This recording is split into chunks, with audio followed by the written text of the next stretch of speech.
Communicating in English at a senior level brings challenges and a lot of doubts. You start wondering, is it me? Am I incompetent? Today I want to normalise the challenges you face to help you realise it's not just you. Let's crack on. Hello and welcome back to the Confident Business English podcast. My name is Anna. If you've ever not spoken up at a meeting, felt that you were too direct or that you weren't saying it the right way, second-guessed yourself all the time, you're absolutely in the right place. In each episode, I try to give you something to help build your confidence step by step so that you can do yourself justice, all your skills and wonderful experience that you have. In today's episode, I want to focus on mindset. I'm going to share some of my own personal experiences learning Spanish over the past 8 years and also experiences that clients have told me, which I think you'll really resonate with. Again, to come back to this idea that it's not you, it's not a reflection of your incompetence or your inability to do something. Some things are just outside of our control, and it's all about how we frame it. Let's touch on some of these really common experiences that a lot of professionals face and how to reframe them. The first one I'm going to talk about is weird looks. You say something, the other person gives you this really weird facial expression, which is like, I don't understand you. Or maybe you interpret it as, did I pronounce something incorrectly? Is my accent really bad? I remember one of my clients telling me that they would always get the same reaction from one of their colleagues. They would say something and immediately they would see this face, which was disapproval, or even I think what they were trying to tell me was like disgust, like, oh, your accent's really bad, or what you said was not correct, or kind of a bit of disdain, which is unfortunate, but it can be interpreted like that. The key point is you cannot control other people's facial expressions, unfortunately. It does not mean, however, that you are incompetent, that you cannot speak English, and that you shouldn't continue to speak up. That other person may be making facial expressions for whatever reason. Maybe they can't help it. Maybe they're just somebody who has a lot of facial expressions. Perhaps they are trying to communicate something. Maybe they are a little bit snobby about something. I don't know, whatever it is, but we cannot control that. I would say as a recommendation, try not to build a story around a facial expression.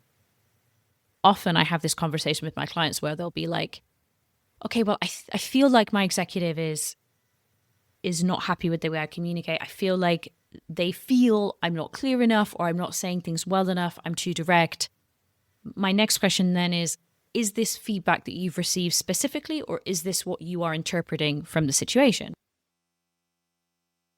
Many times they're like, oh no, I mean, it's not feedback I've been given. It's just how I see the situation. There is, of course, something to be said for that and your intuition and picking up on the signals about how people are feeling. But it is also a useful question to ask yourself is this actual feedback that's been given to me, or am I interpreting the situation in a specific way?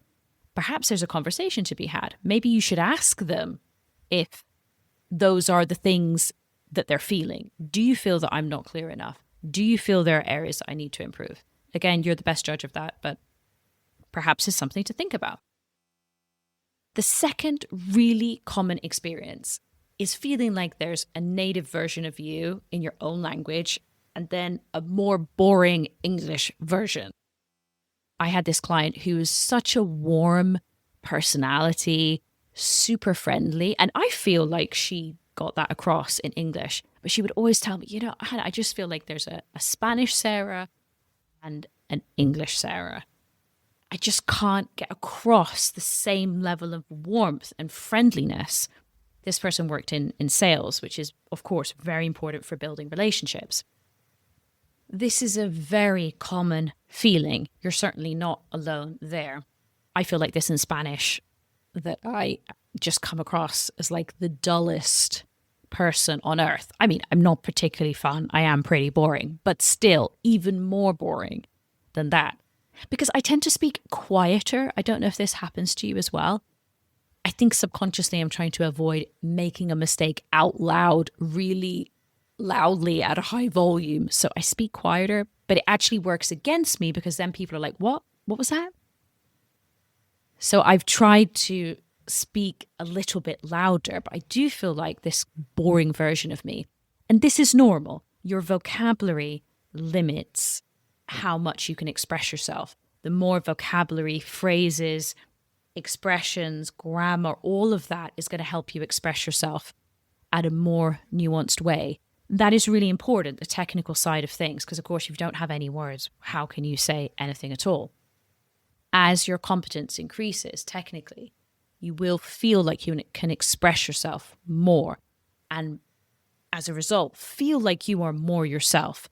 Although what I would say is that your personality is not missing. And often when I'm in sessions with people, your personality comes across with the way that you speak. I was speaking to someone last week, for example, who was an economist, and they were telling me about a project that they were working on.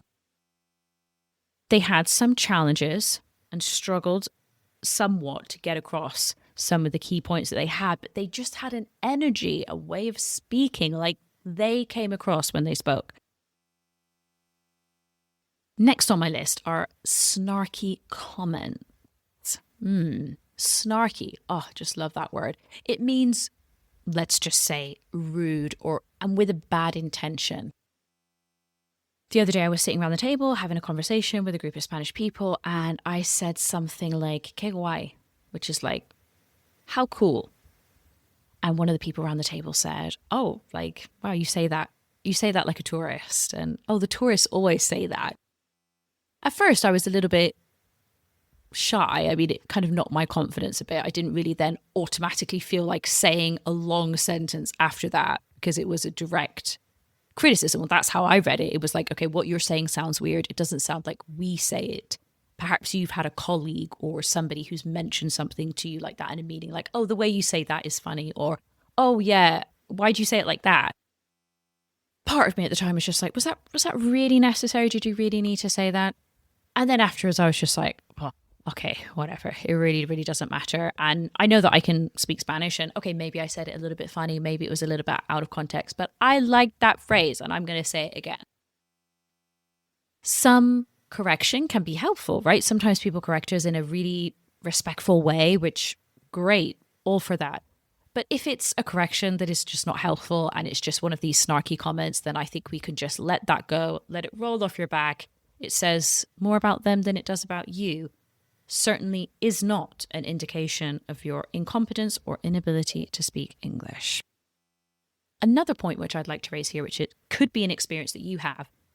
One of my clients the other week was like, I have this colleague, native speaker from Scotland. He always finishes my sentences. And I really think that it drove them a little bit nuts, actually. I think they really did find it quite frustrating. And the way that they interpreted that was, I'm too slow, I'm not sharp enough, I sound uncertain. But another way to think about it is maybe they're just a little bit impatient. Maybe they should just let you finish your sentence. Because when I was working with this person, I didn't think that there was anything particularly off about their fluency. They were speaking at a very normal pace that we would expect. There was nothing distracting about the way they were speaking, or they were not so slow that it affected the flow of the conversation. Sometimes people are impatient. Sometimes people have habits like this, finishing people's sentences, which can be very frustrating.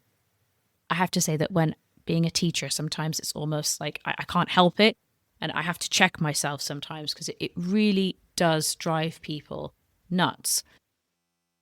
And again, the key thing to think about here is finishing people's sentences normally is because they might be impatient or they're kind of one of these people that likes to speak really quickly, rather than you're not intelligent or you're incompetent or whatever. It's normally just somebody's speed preference, which can be really annoying, but again, isn't really within our control unless we're willing to raise it, and it may not be appropriate to do that. You're the best judge.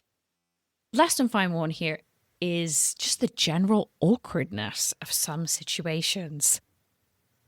Things like ordering food, having small talk with a colleague, doing something simple like having a quick conversation in a corridor. Like, sometimes those type of things, they just don't flow and they can just be a little bit awkward and make you feel weird. For me, it's things like going to the hairdressers. Oh my goodness. Honestly, I'm not really sure how I come out of the hairdressers with normal hair and not short back and sides, because every time I go in there, I'm genuinely worried about how I'm going to look when I come out. I find it so incredibly awkward. And like, I've got to make conversation for an hour with this person. I've got the hairdryer going on in the background. It's awkward, incredibly low stakes. I mean, really, it doesn't matter at all. But, it just makes me feel like, God, I've been here for 8 years and I can't manage a hairdresser's appointment. Who am I? That's sometimes my thought process. But then again, afterwards, I'm just like, do you know what? I do my best. Sometimes I write down the vocabulary before I go in. Couple of phrases. This is what I want. Couple of questions to ask the stylist, so it's not completely awkward for the first 10 minutes. And then I just kind of let it run its course. And I just do my best. And sometimes it's better than others. Yes, I have had the same conversation about 3 times every time I go, but I don't think they remember anyway, or that's what I'm banking on.